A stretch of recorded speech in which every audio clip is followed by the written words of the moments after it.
Is there any people who have really weird and vivid dreams like that where you're in a boat on a river of gravy with a Q-tip as an oar? Can that be related to drugs or alcohol use at all, or is that just something crazy in your subconscious? Just your mind working, I think, Ian. Am I right? It can be, but alcohol actually depresses dream activity. Well, no wonder I don't dream. It shuts down some chemicals in your brain, so it's very often recovering alcoholics just have the most amazing dreams just because they've stopped. It's been suppressed for so long, and then it starts to... It's like a full bladder. Be set free again. Woo! Yeah. So when you talk to people, when you're saying clients, I'm assuming there's people that talk to you often. Are they trying to tap into things to understand themselves better, to not be afraid of the recurring nightmares, or what are they looking for exactly?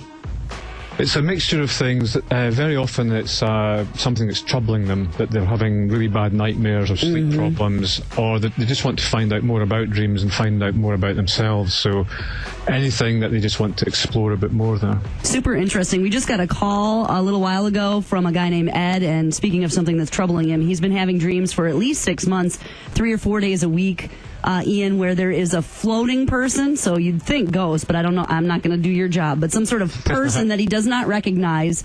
He does feel scared, but this person is like around wherever he goes. He changes his locations. 3 months, somebody said 6 months. It's been happening a number of nights a week. He wakes up, he doesn't like it, he doesn't want this dream to keep happening, and he doesn't understand what it means.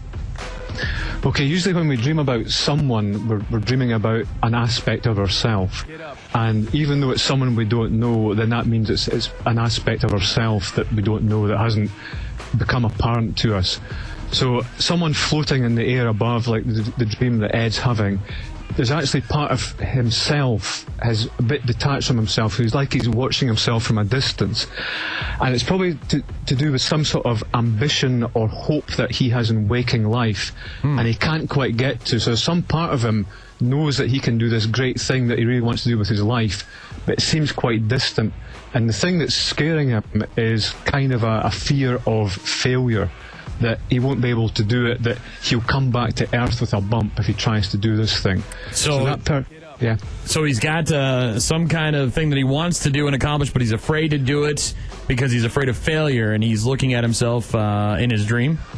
Yeah, that's what he's doing. There's some part of him that's a bit older and a bit more mature, just looking back down at himself there. Very interesting. We'll have more dreams analyzed by Ian Wallace coming up in just a bit.